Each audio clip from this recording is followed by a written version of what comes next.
12 midnight, the Zagros Mountains. Two MH-60 Sierra Stealth Hawk helicopters hovered less than 50 feet above the jagged black rock. The flight crews were pushing the airframes to the absolute limit of their radar evasion capabilities. If the Iranian radar at Isfahan caught a single flicker on their screens, the mission would end in a fireball before the first boot touched the ground. The mountain air was freezing, carrying the sharp scent of ozone and the dry, ancient dust of the Iranian plateau. Inside the lead helicopter, 12 operators from Delta Force sat in 2 rows. They did not speak. Their heads were down. The green glow of their night vision goggles illuminated their masked faces. Each man carried an HK-416 carbine, suppressed and loaded with 30 rounds of high-velocity ammunition. They were the scalpel. The target was the Isfahan nuclear storage facility, buried 300 feet beneath the limestone. The pilots adjusted the collective. The helicopters dipped into a narrow ravine. The rotors were modified, their tips designed to whisper rather than slap the air. The sound was a low hum, easily lost in the wind that howled through the mountain passes. Below them, the desert floor rushed by. At 140 knots, the aircraft were painted in a matte, light-absorbing black that made them invisible to the naked eye. The mission commander, a major known as Sabre 1, checked his digital map. The facility was 6 miles ahead. It was a fortress of concrete and steel, guarded by a battalion of Revolutionary Guard soldiers. But Delta was not going through the front door. They were aiming for the ventilation intake on the southern ridge. The aircraft slowed. The nose pitched up. The descent was aggressive. The MH-60 Sierra helicopters flared, their wheels nearly touching the gravel. The side doors slid open with a metallic hiss. The smell of jet fuel and scorched earth filled the cabin. "Go, go, go," Sabre 1 said over the encrypted radio. Heavy nylon ropes dropped from the cabin. The operators moved with practiced speed. They slid down the fast ropes, boots hitting the ground with soft thuds. Within 12 seconds, all 24 men were on the surface. The helicopters did not linger. They banked hard to the west, staying low to the terrain, disappearing into the shadows of the peaks. The silence that followed was absolute. The wind died down for a moment. The operators formed a tight perimeter, kneeling in the dirt. They scanned the horizon with their thermal optics. To the north, the faint lights of the Isfahan airbase flickered against the black sky. To the south, the massive bulk of the storage facility loomed like a tomb. The smell of the desert was different here. It was tainted by the faint, chemical odor of industrial exhaust and the hot smell of diesel generators. Somewhere beneath them, centrifuges were spinning. Warheads were being assembled. "Moving," Sabre 1 whispered. The team moved in 2 files. They stayed low, weaving between the boulders. Every movement was calculated. They were ghosts in the dark. Their target was a steel grate protected by a 2-man guard post. The HK-416 carbines were fitted with laser aiming modules, but they remained off. For now, they relied on passive infrared. The operators wore specialized camouflage, designed to break up their thermal signatures. In the eyes of an Iranian sentry, they would be nothing more than shifting shadows or rocks cooling in the night air. They reached the first waypoint. A concrete bunker sat at the edge of the perimeter fence. Inside, 2 soldiers sat behind a glass partition, staring at monitor screens. They were drinking tea.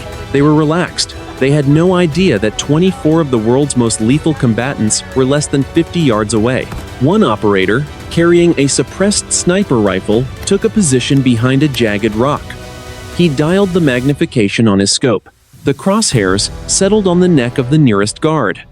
He did not fire. The mission was silent until it could not be. Bypass the bunker, Sabre 1 signaled. Focus on the intake. The team moved around the flank of the bunker. They cut through the first layer of the chain-link fence using hydraulic cutters. The steel snapped with a sound like a dry twig. They stepped through the gap. They were now inside the most sensitive military site in the country. The ground began to vibrate. It was a deep, subsonic thrumming that vibrated through the soles of their boots. The cooling fans for the underground facility were massive. The intake tower was a 50-foot cylinder of reinforced concrete. It was the only weak point in the mountain's armor. They reached the base of the tower.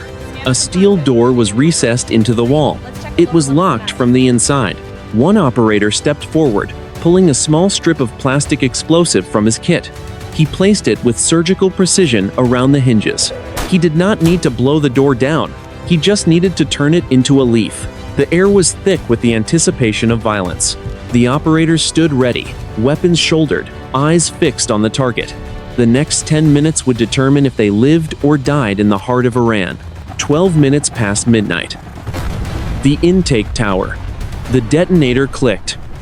A muffled pop echoed against the concrete walls. The steel door groaned and leaned inward. Saber 1 caught the weight of the slab before it hit the ground. He lowered the door to the gravel without a sound. The team moved inside. The air was cold and dry. It smelled of ozone and filtered dust. Huge intake fans spun overhead. The wind pulled at their tactical vests. They clipped their carabiners to a vertical maintenance rail. The descent began. They moved down the ladder like shadows. 300 feet of darkness lay below them. The only sound was the rhythmic clicking of their gear against the steel. At the first landing, they stopped. A red infrared beam cut across the gap. Ghost stepped forward. He held a small black box against the sensor housing. The light flickered and turned green. They moved past. The electronics were bypassed. They reached the base of the shaft. A heavy steel hatch was the only exit. Saber 1 knelt on the cold floor. He slid a fiber optic camera under the thick rubber seal. The image on his wrist-mounted screen flickered to life in grainy green. 3 Iranian guards stood 50 feet down the hall. They were smoking and talking. Their AK-47 rifles were leaned against the concrete wall. They were not expecting visitors from the ceiling. 3 targets. Alpha Corridor. Clear for engagement, Saber 1 whispered. The hatch swung open. 3 operators stepped into the hall in a low crouch. The suppressed HK-416 carbines hissed. 3 shots, 3 hits. The guards collapsed instantly. There was no struggle, no shout. The smell of burnt powder and cheap tobacco hung in the air for a moment. The hallway was long and sterile. The walls were painted a pale, lifeless green. Fluorescent lights hummed with a high-pitched buzz that grated on the nerves. The team moved fast. They dragged the bodies into a nearby janitor's closet. They left no trace of the encounter. Moving to the elevator bank, Saber 1 said into his boom microphone. They reached the heavy steel doors of the main lift. Ghost pulled a rugged tablet from his chest rig. He bypassed the security lock in 12 seconds. The elevator began to descend from the floors above. The floor vibrated beneath their boots. The sound of the centrifuges was a low-frequency roar now. It felt like a heartbeat vibrating inside the mountain itself. The doors opened with a soft chime. 2 guards stood in the car holding clipboards. Their eyes went wide as they saw the black-clad figures. They did not have time to scream. One operator lunged forward with a combat knife. Another fired a single suppressed round into the chest of the second guard. The bodies were pulled into the corner of the lift. The elevator was now under Delta control. Level 4. We are behind schedule, Saber 1 noted. They bypassed the main lift for the final leg and took the emergency stairs. The concrete here was hot to the touch. The cooling systems were struggling at this depth. The smell of hot metal and industrial grease was thick and heavy. They moved down to level 5. A heavy security gate blocked the path. Behind the reinforced glass, a dozen soldiers were visible in a break room. They were watching a soccer match on a small television. The volume was high. This was the main security hub for the lower levels. The room was filled with the smell of strong coffee and sweat. We cannot bypass this, Ghost whispered. We have to go through the hub to reach the vault. The team stacked up on the gate. Saber 1 checked his watch. 12 minutes past midnight. The window was closing. He looked at the lead breacher and nodded. The flashbang was ready in the man's hand. Initiating, Saber 1 said. 12:13 in the morning. The security hub on level 5. The door kicked open. The flashbang detonated with a bone-shaking crack. A sphere of blinding white light filled the room. The sound was a physical hammer. It punched the air out of the lungs of everyone inside. The Iranian guards were thrown backward. They clutched their eyes. They screamed, but the sound was lost in the ringing silence of the blast. Saber 1 was the first man through the breach. He moved left. His HK-416 carbine was an extension of his body. He fired 2 rounds into the chest of a guard, reaching for a holstered pistol. The man fell against a rack of monitors. Glass shattered. Sparks showered the floor. The room was a chaos of strobe lights and screaming. Delta worked in pairs. They cleared the corners with surgical precision. Each shot was a muffled puff of compressed air. The smell of burnt electronics and acrid cordite filled the cramped space. One soldier tried to dive for a heavy machine gun mounted on a tripod. An operator caught him mid-stride. A single round to the head ended the threat. "Room clear," a voice whispered over the radio. 10 bodies lay on the floor. A television on the wall was still playing a soccer match. The crowd in the stadium was cheering. The sound was eerie in the blood-spattered room. Saber 1 stepped over a fallen chair. He looked at the main console. Ghost. Open the corridor gates. Ghost sat at the desk. His fingers moved across the keyboard with blurring speed. He bypassed the biometric override. A heavy clunk echoed through the concrete walls. The reinforced steel gates at the far end of the hub slid open. They revealed a long, dark tunnel. This was the throat of the mountain. It led directly to the warhead assembly area. "Moving," Saber 1 commanded. They left the hub behind. The air in the tunnel was colder. It carried the scent of wet concrete and stagnant water. The walls were reinforced with thick steel ribs. Every 50 feet, a dim yellow light flickered. The shadows were long and jagged. They moved in a staggered file. Their boots made no sound on the epoxy-coated floor. Suddenly, a red light began to rotate on the ceiling. A siren wailed. It was a low, mournful sound that vibrated in their chests. The facility was waking up. The alarm was general. "They know we are here," Ghost said. "It does not matter," Saber 1 replied. "The objective is ahead." At the end of the tunnel, a heavy blast door began to hiss. It was closing. "Sprint, Saber!" 1 yelled. The team broke into a run. Their gear rattled against their chests. The gap in the door was shrinking. 4 feet, 3 feet, 2 feet. The lead operator slid across the floor like a baseball player hitting home plate. He jammed a heavy titanium crowbar into the track. The motor grinded. The door shuddered and stopped. The rest of the team scrambled through the narrow gap. They were now in the assembly hall. The room was massive. It was the size of a cathedral. Huge overhead cranes hung from the ceiling. In the center of the room, 3 silver cylinders sat on cradles. These were the warheads. But they were not alone. A squad of Iranian special forces was already behind cover. They were positioned behind heavy lead shields used for radiation protection. A muzzle flash lit up the far corner. A bullet ricocheted off the concrete next to the head of Saber 1. "Contact front," he shouted. The hall erupted. This was not the quiet work of the upper levels. This was a firefight. The Iranians opened fire with G3 battle rifles. The heavy 7.62mm rounds tore chunks out of the concrete pillars. Dust filled the air. It tasted like limestone and hot metal. Delta dropped to the floor. They returned fire with controlled bursts. The sound was a rhythmic drumming. The suppressed carbines were louder here. The sound bounced off the high, vaulted ceiling. "Flank right," Saber 1 ordered. 3 operators broke away.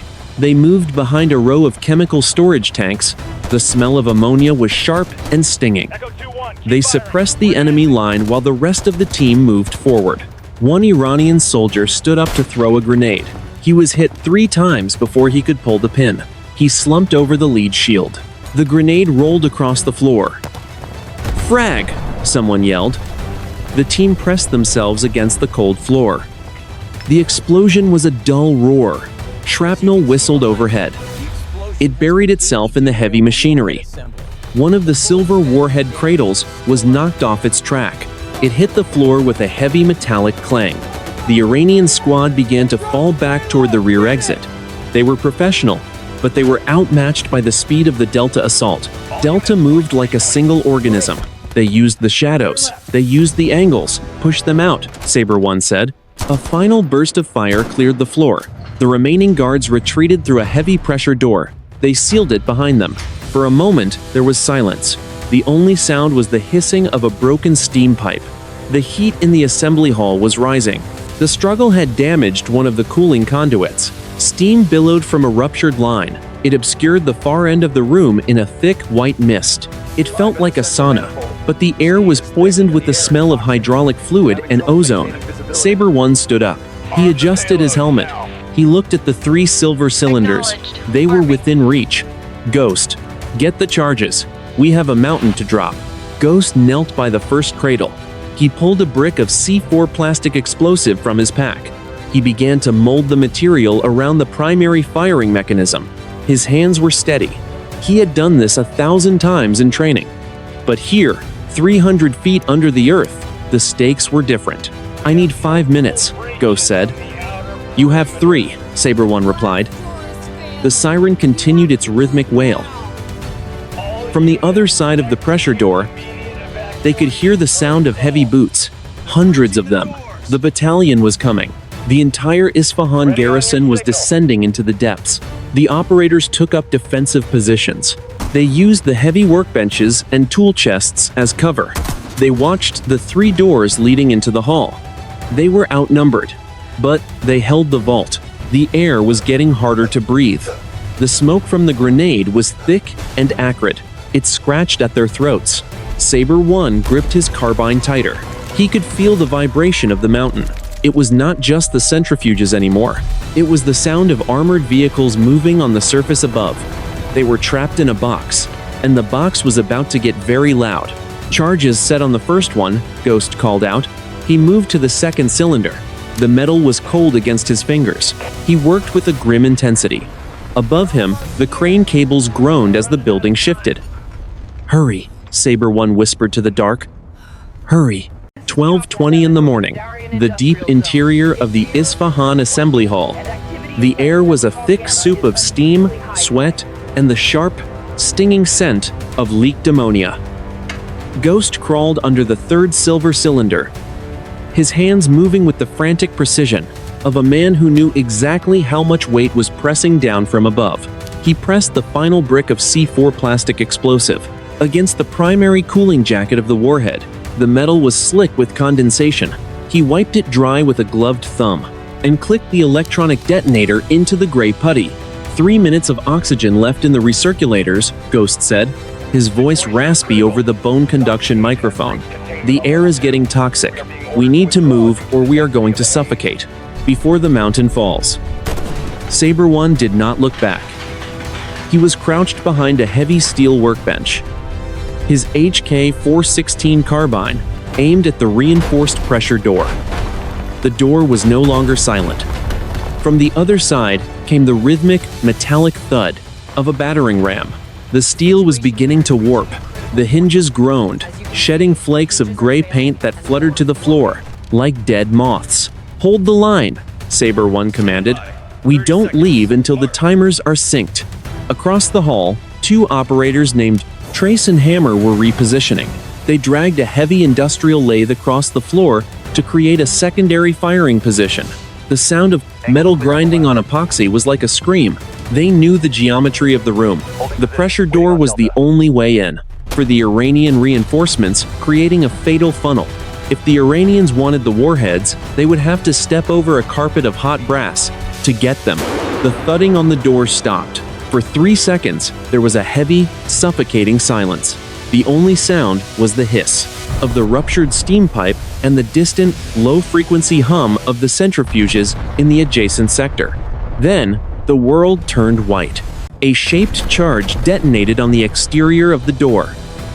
The explosion did not just blow the lock.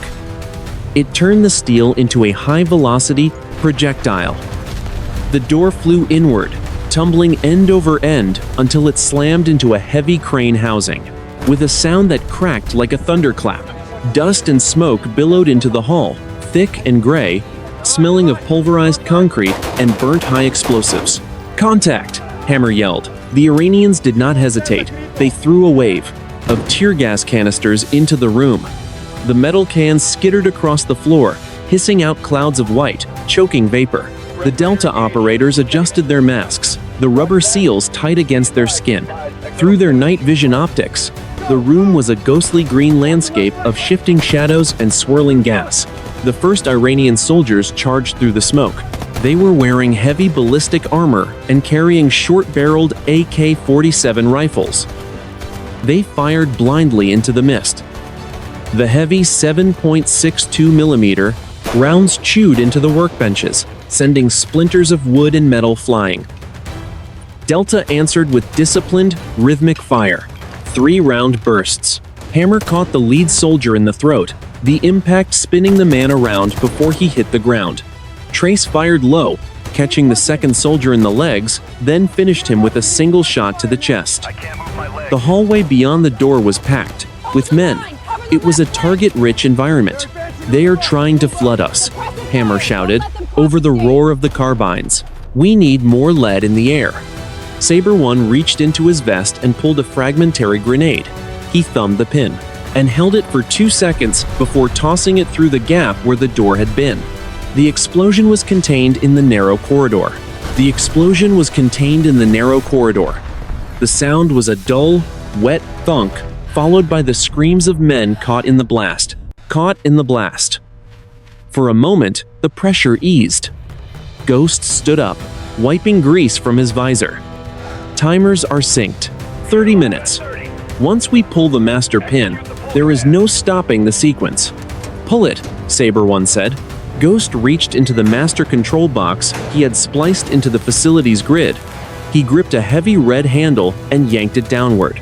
On his chest rig, a digital readout began to count down from 29 minutes and 59 seconds. The warheads were now live. The mountain was officially on a timer. "Mission objective achieved," Saber One said. "Now we find a way out." "Ghost, where is our secondary exit?" Ghost pointed toward a narrow maintenance hatch near the ceiling, accessible only by a vertical ladder that ran alongside the crane rails. "That leads to the ventilation exhaust. It is a straight shot up, but it is narrow. We will be exposed the whole way." "Better than the front door," Saber One replied. "Hammer, Trace, start the leapfrog. Move." Hammer and Trace began to fall back, moving in alternating bursts of speed while providing cover for each other. They moved through the swirling tear gas, their boots splashing through puddles of hydraulic fluid and cooling water. The Iranians were regrouping. More flashbangs detonated.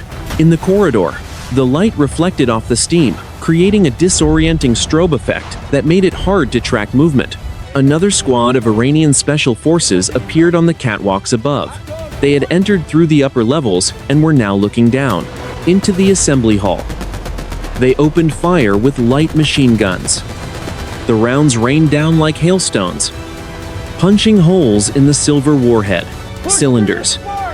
Sparks showered the room as the bullets hit the high-voltage cables hanging from the ceiling. "Suppress those catwalks," Saber One yelled, his voice straining against the noise. He raised his carbine and fired a long burst at the figures above. One Iranian soldier tumbled over the railing, falling 50 feet and landing with a sickening thud on a chemical storage tank. The tank ruptured, spraying a mist of coolant into the air. The hall was becoming a death trap. The air was a cocktail of gas, steam, and chemicals. The vibration of the mountain was increasing. Somewhere deep below, the automated safety systems were failing.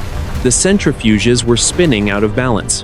The facility was beginning to tear itself apart even before the charges went off. "I am on the ladder," Hammer called out. He began the climb, his gear heavy and clattering against the steel rungs. Trace followed him, firing one-handed into the smoke below. Ghost was next, clutching the master detonator remote like a holy relic. Saber One was the last man on the floor. He stood in the center of the chaos, a lone figure in black. He looked at the silver warheads one last time. They were silent, but they were deadly. In less than 30 minutes, this entire complex, the fruit of a decade of secret labor, would be reduced to a pile of radioactive gravel. He turned and grabbed the ladder. He climbed with a feral intensity, his muscles burning. Below him, the Iranian soldiers finally surged into the room. They ran toward the warheads, their voices echoing in the massive space. They were shouting for a technician. They were trying to find the charges. They were too late. Sabre 1 reached the maintenance hatch and hauled himself through. He looked down into the dark abyss of the hall. He could see the flashlights of the Iranians dancing. In the mist, he slammed the hatch shut and dogged the lever. "Part 4 complete," he whispered into the radio. "We are in the pipes, moving to the surface." The team was now in a vertical world of steel and shadow. The climb was 400 feet. Above them, the stars were waiting. Below them, the fuse was burning. 12:25 in the morning. The ventilation shaft. The climb was a vertical nightmare. The steel rungs were slick with condensation and oil. Every breath was a struggle against the thinning oxygen. Below them, the sound of the Iranian pursuit was a rising chorus of shouts and clattering metal. The Revolutionary Guard was not giving up. They were climbing the service ladders from the lower levels, their flashlights cutting through the darkness like frantic needles. 24 minutes on the timer, Ghost wheezed. His legs were shaking. The weight of his gear felt like lead. Above them, a circular patch of starlight appeared. It was the exhaust grate. It looked miles away. The air from the surface was beginning to pull down, bringing the scent of cold sage and dry earth. It was the smell of freedom, but it was blocked by a heavy steel mesh. Suddenly, the shaft wall 10 feet above them exploded inward. A security team on level 3 had used a breaching charge to cut into the ventilation duct. Dust and concrete shards rained down on Delta. 2 Iranian soldiers leaned into the shaft, firing their AK-47 rifles straight down. "Take cover," Sabre 1 yelled. The operators pressed their bodies against the vibrating steel walls. The bullets whined off the rungs, sending sparks flying into the abyss. Hammer did not hesitate. He unslung his HK-416 and fired upward while hanging from the ladder with one arm. The suppressed shots were swallowed by the roar of the ventilation fans. The 2 soldiers tumbled into the shaft, their bodies falling silently into the dark. "Keep moving," Sabre 1 commanded. "Don't look down." They reached the top of the shaft. Hammer slammed his shoulder into the exhaust grate. It didn't budge. It was bolted from the outside. He pulled a small thermal torch from his belt and ignited it. The blue flame hissed, cutting through the thick steel bolts in seconds. He kicked the grate. It flew off the mountain, clattering down the rocky slope. Hammer hauled himself onto the surface. He immediately rolled into a low crouch, sweeping the area with his thermal scope. The exhaust vent was situated on a narrow ledge overlooking the main Isfahan valley. Below them, the entire base was a sea of moving lights. Dozens of vehicles were racing toward the southern ridge. A heavy security technical, a pickup truck mounted with a 12.7mm machine gun, was parked 50 yards away. The crew saw the great fall. They began to traverse the heavy gun toward the vent. Hammer dropped behind a jagged rock and deployed his M240L machine gun. The trigger was squeezed. A long, continuous stream of armor-piercing tracers shrieked across the gravel. The white-hot rounds punched straight through the truck's unarmored engine block and into the fuel line. The heat blast from the muzzle washed across Hammer's face, smelling of burnt oil and chemical propellant. The truck erupted instantly. The warhead of the fuel tank detonated with a roar that cracked the mountain air. The vehicle was sent flying, flipping 3 times as a massive fireball bleached the night sky white. The pressure wave threw the nearby guards off their feet, their bodies tossed like ragdolls into the darkness. The machine gunner was vaporized in a single white flash. Debris rained down across the ridge for 5 seconds before a heavy silence fell. Black smoke boiled from the twisted, glowing remains of the truck. The surviving Iranian guards scrambled away from the heat, their formation broken in a panic. The ridge was clear for exactly 90 seconds. Extraction point is 300 yards east. Hammer shouted over the roar of the fire. The team scrambled out of the vent. They ran across the uneven terrain, their boots crunching on the frozen shale. The heat from the burning truck was intense, a searing wall of orange light against the freezing desert night. Their shadows were long and dancing. Sabre 1 to Ghostrider, the major said into his radio. "We are at the extraction point. We need the door open. Now. Copy, Sabre 1. A calm voice replied from the sky. "Ghostrider is on station." clearing the path. From the blackness above, a single flash of light appeared. An AC-130J Ghostrider gunship was circling at 10,000 feet.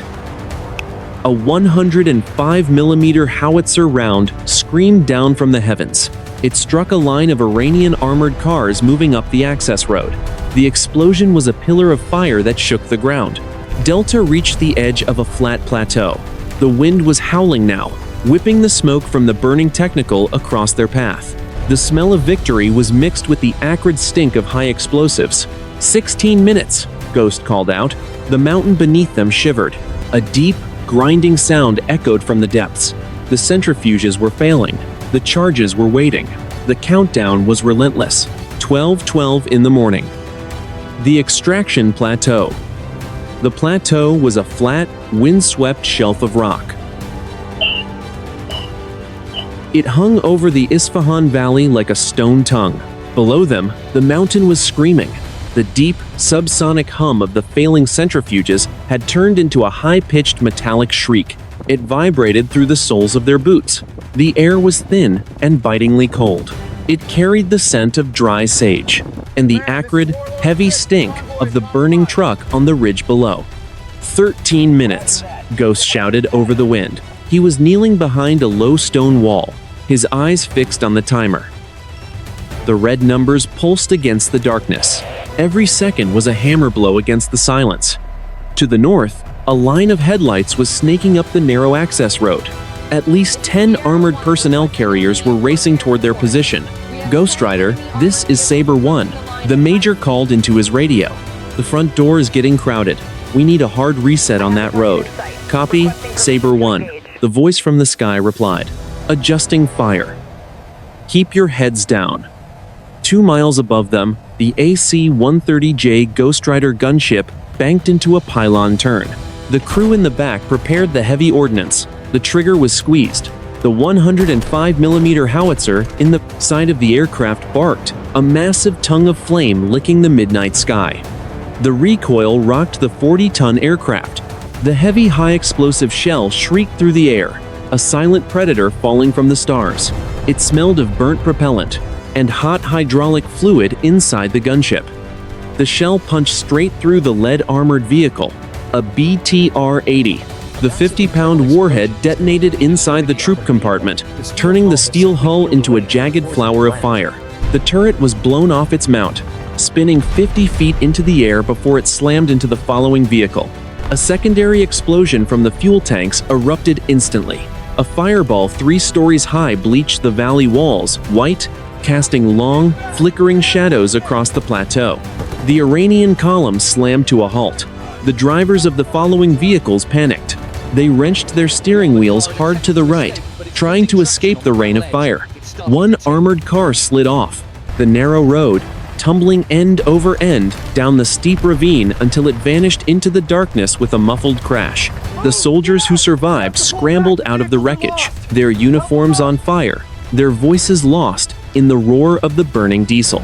The road was now a graveyard of twisted metal and black smoke. The advance was shattered. The path to the plateau was blocked by a wall of flame that would burn for hours. Silence fell over the valley for 3 seconds before the crackle of the fire took over. Good effect, Saber 1 whispered. Ghostrider, maintain orbit. The team did not celebrate. They moved to the edge of the plateau, scanning the darkness for the extraction birds. The wind was picking up, whipping the dust into blinding swirls. The smell of the desert was being replaced by the chemical bite of the gunship's exhaust, settling from the upper atmosphere. 10 minutes, Ghost called out. The vibration in the ground changed. It was no longer a hum. It was a grinding, tectonic shudder. Deep inside the mountain, the structural supports were beginning to fail. The pressure in the cooling pipes had reached the breakpoint. A plume of white steam suddenly erupted from the exhaust vent they had just escaped, shooting 100 feet into the air like a geyser. The mountain is waking up, Hammer said, his voice grim. It's not waking up, Saber 1 replied. It's dying. To the west, a new sound emerged. It was a rhythmic thumping, low and heavy. It was the sound of the MH-60 Sierra helicopters returning. They were flying fast and low, their navigation lights off, their black hulls blending perfectly with the shadows of the peaks. Extraction in 2 minutes. The pilot's voice crackled. Mark the zone. Hammer pulled an infrared strobe from his pack. He clicked it on and tossed it into the center of the plateau. To the naked eye, it was invisible. Through the night vision goggles of the pilots, it was a pulsing beacon of bright green light. The helicopters flared as they approached the shelf. The rotor wash was immense. It kicked up a storm of gravel and dust that stung their exposed skin. The smell of jet fuel filled the peasant air, thick and sweet. The side doors slid open. The crews were already at the door guns, scanning the ridgeline for any remaining threats. Load up! Load up! Saber 1 yelled. The team moved with the same mechanical precision they had shown in the vault. They scrambled into the cabins, the floorboards vibrating under their weight. Ghost was the last man on the ground, his eyes still glued to the timer. 8 minutes, he shouted as he hauled himself inside. The helicopters did not wait for the wheels to settle. As soon as the last boot cleared the ledge, the pilots pulled the collective. The aircraft surged upward, banking hard to the west. They dived back into the jagged ravines, hugging the terrain to stay below the Iranian radar. Behind them, the Isfahan facility looked peaceful from a distance. The only sign of the carnage was the orange glow of the burning trucks on the road. But the clock was still ticking. Inside the mountain, the C-4 was waiting for its final command. Saber 1 sat by the open door, his legs hanging over the edge. He watched the facility disappear into the darkness. His heart was still racing, the adrenaline slowly beginning to recede. He looked at his team. They were exhausted, their faces covered in soot and grease, but they were alive. 7 minutes, Ghost said, leaning back against the bulkhead. The desert rushed by below them. They were heading for the border, but the real show was about to begin. 5 minutes to detonation. The 2 MH-60 Sierra helicopters stayed low to the desert floor. They hugged the jagged contours of the terrain. The pilots used the deep shadows of the canyons to hide from radar. The wind was screaming past the fuselage at 140 knots. Inside the cabin, the air smelled of cold salt and burnt jet fuel. Saber 1 looked at his watch. The red digits were a steady heartbeat in the dark. A loud, high-pitched warble filled the cockpits. Radar lock. The red digits were a steady heartbeat in the dark. A loud, high-pitched warble filled the cockpits. Radar lock. The Iranian air defense grid was fully awake. 2 4 Phantom interceptors were closing fast from the north. They were flying at over 1,000 kilometers per hour. They were less than 15 miles away. Ghostrider, we have company, Saber 1 said. His voice was flat. 2 bandits at our 6 o'clock. Copy, Saber 1. We see them, the gunship pilot replied, engaging with flares and countermeasures. We will draw them off. The AC-130J Ghostrider banked hard. It pumped out a string of magnesium flares. The white-hot lights drifted toward the earth like falling stars. The Iranian pilots saw the heat signatures. They pivoted their aircraft toward the larger target. They thought they had found the prize. But one 4 Phantom pilot was disciplined. He stayed on the trail of the helicopters. He dropped his nose. He switched his radar to manual tracking. He was less than 3 miles behind the trailing MH-60 Sierra. The Iranian pilot squeezed the trigger. An AIM-9 Sidewinder missile shrieked off the rail of the 4 Phantom. A white column of fire punched backward through the thin mountain air. The heat blast washed across the fuselage of the fighter jet. The missile streaked toward the heat signature of the trailing helicopter. The warhead did not hit the engine directly. The proximity fuse detonated 10 feet from the tail boom. The warhead punched straight through the rear stabilizer. It shredded the carbon fiber skin into 1,000 black fragments. It shredded the carbon fiber skin into 1,000 black fragments. The explosion erupted instantly. A ball of orange flame lit up the canyon walls. The tail rotor gearbox was severed. Pieces of hot metal were sent flying into the dark. The helicopter lurched violently to the right. The pilot kicked the left rudder pedal to the floor. He fought the sudden, sickening spin. The nose of the MH-60 Sierra swung wildly across the horizon. "I have lost tail rotor authority," the pilot screamed over the radio. He wrenched the collective. He forced the nose down to maintain forward airspeed. He used the aerodynamic force to stabilize the airframe. The cabin was a chaos of red flashing lights. The smell of hydraulic fluid and scorched electronics was overwhelming. Thick black smoke trailed from the mangled tail of the aircraft. The helicopter was limping. It vibrated so hard the instrument panels were a blur. The Iranian 4 Phantom banked for a second pass. The pilot was lining up his 20mm cannon. He wanted the kill. Suddenly, the sky above the Phantom filled with white-hot tracers. The AC-130J Ghostrider had swung back into range. Its 25mm Gatling gun opened fire. The sound was a continuous roar. It was like a giant zipper being pulled apart in the sky. The heavy rounds tore into the Phantom's cockpit and wings. The aircraft came apart in the air. A massive fireball bleached the sky white for 3 seconds. Debris scattered across 2 miles of open desert. The threat was suppressed, but the second MH-60 Sierra was barely staying in the air. "We are losing altitude," the pilot shouted. "Brace for a hard landing." "Negative," Sabre 1 yelled. "We are 3 minutes out from the blast. We stay in the air. Do not drop. If we hit the ground now, the shockwave will crush us." The damaged helicopter groaned. The airframe shuddered with every rotation of the main blades. The crew looked out the open doors.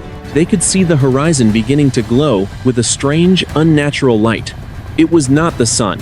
2 minutes, Ghost called out. He was holding onto a grab bar with both hands. His knuckles were white. The vibration was rattling his teeth. He looked back toward the Isfahan Valley. The mountain was a black silhouette against the stars. The vibration in the earth reached the helicopters. It was a physical force. It felt like a giant hand was shaking the air. A deep, guttering roar echoed across the desert. It was louder than the helicopter engines. It was the sound of a mountain collapsing in on itself. 1 minute, Sabre 1 said. He grabbed the edge of his seat. He watched the rear-view camera on the tactical display. The thermal sensors were beginning to white out. The heat signature coming from the Isfahan site was off the scale.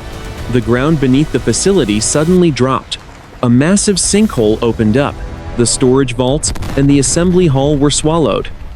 Then, the charges reached the primary cooling tanks. The chemical reaction was instantaneous. 30 seconds, Ghost whispered. The sky over Isfahan turned a brilliant, blinding blue.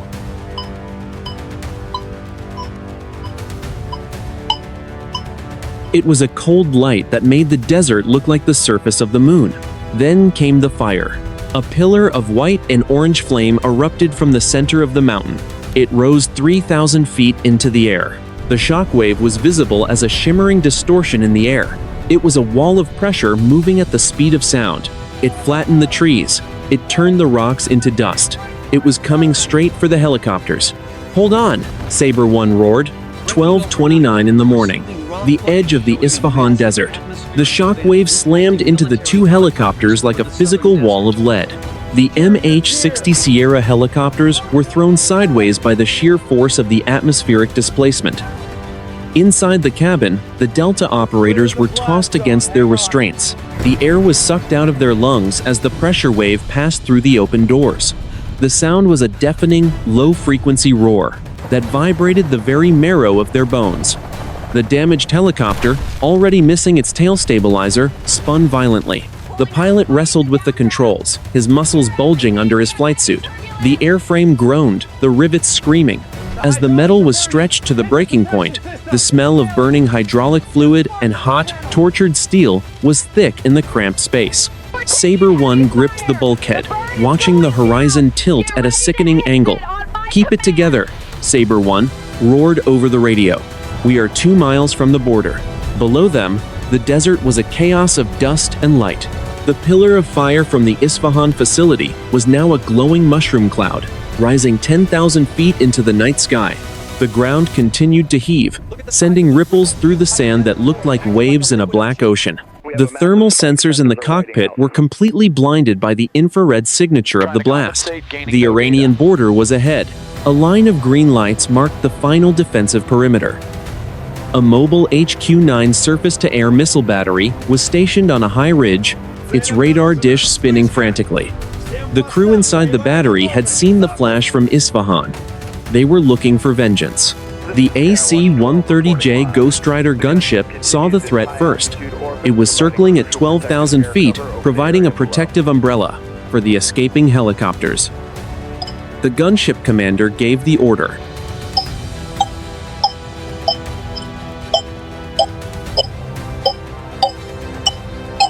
The AC-130J Ghostrider banked into a steep pylon turn.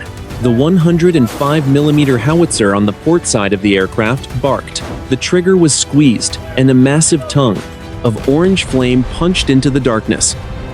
The recoil rocked the entire 40-ton airframe, and the heavy, high-explosive shell shrieked toward the ground at supersonic speed. The smell of burnt cordite and hot oil filled the gunnery deck. The shell punched straight through the roof of the HQ-9 radar vehicle. The 50-pound warhead detonated instantly inside the electronics suite. The vehicle erupted in a fountain of white-hot sparks and burning diesel fuel. The heavy radar dish was sent flying, spinning 300 feet into the air before it shattered against the rocks. The explosion was a brilliant flash that bleached the ridge white for 5 seconds. The Iranian soldiers and the nearby support trucks reacted in a blind panic. They scrambled out of their cabs, diving for cover in the jagged rocks as the wreckage of the radar van rained down around them. One truck driver tried to reverse, but the vehicle slid sideways, its tires shredded by shrapnel. The entire SAM site was neutralized in a single strike. Black smoke boiled from the crater where the radar unit had stood. The remaining Iranian vehicles in the convoy sat silent, their crews paralyzed by the sudden and total destruction of their command and click center. The border sector's air defense screen went completely dark. "Path is clear," the Ghostrider pilot reported. "The gate is open." The helicopters crossed the border at a height of only 20 feet. They cleared the final ridge and dipped into the neutral territory of the western desert. The damaged MH-60 Sierra was still, trailing a thick plume of black smoke, its engine whining with a high-pitched, metallic scream. The pilot was forced to use maximum power just to stay above the sand. 1 minute to the extraction point, the pilot called out.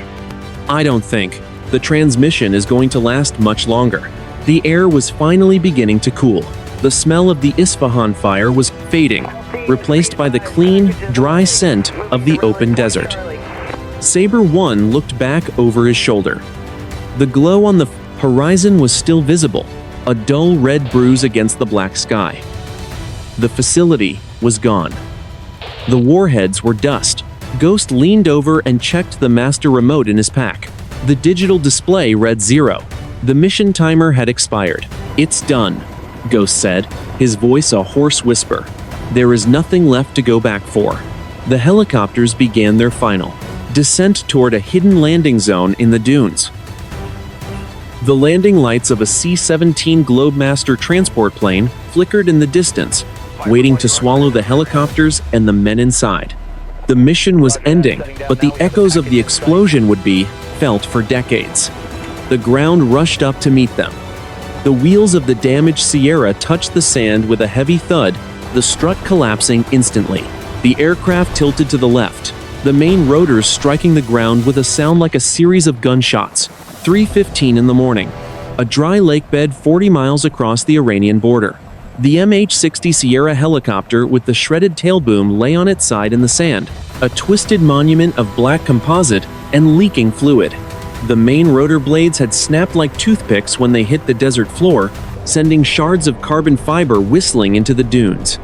The engine was silent now, but the smell of scorched metal and hot turbine oil hung heavy in the freezing night air. Smoke rose in a thin, lazy spiral from the mangled tail section, smelling of burnt electronics and hydraulic fluid.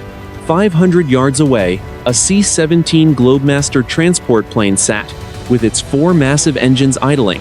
The roar of the jet turbines was a continuous, low-frequency thrum that shook the very ground. The aircraft was a dark mountain of steel against the stars, its navigation lights extinguished.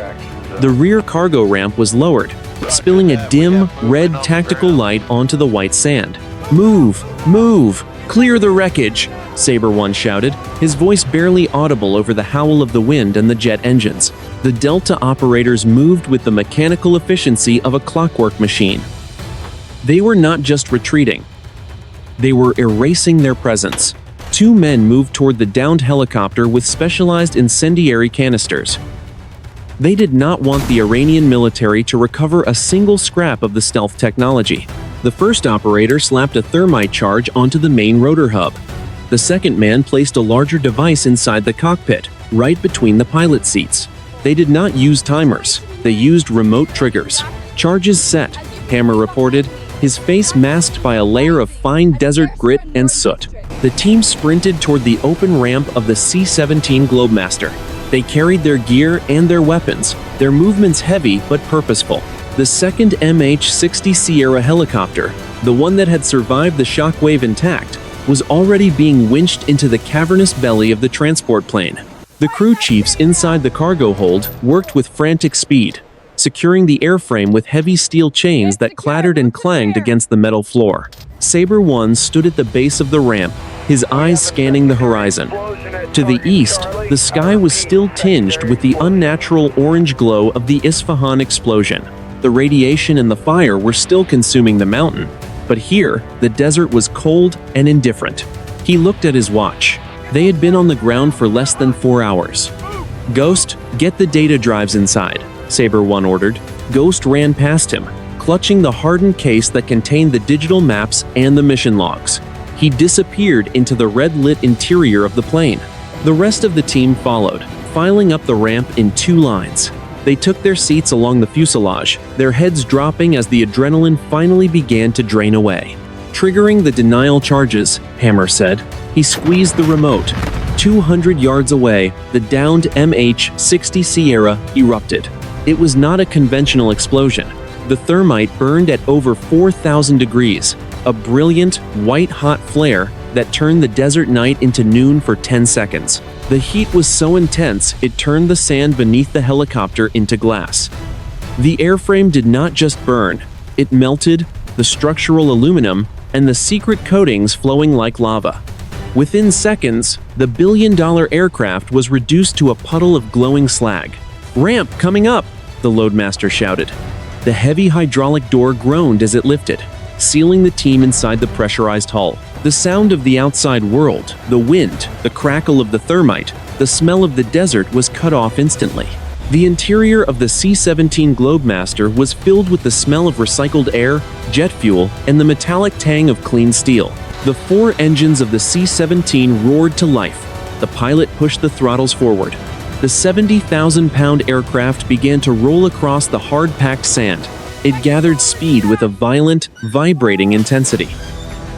The wheels bounced over the uneven ground, the airframe rattling and shaking until, with a sudden, smooth transition, the vibration stopped. They were airborne. The transport plane banked hard to the west, climbing toward 30,000 feet.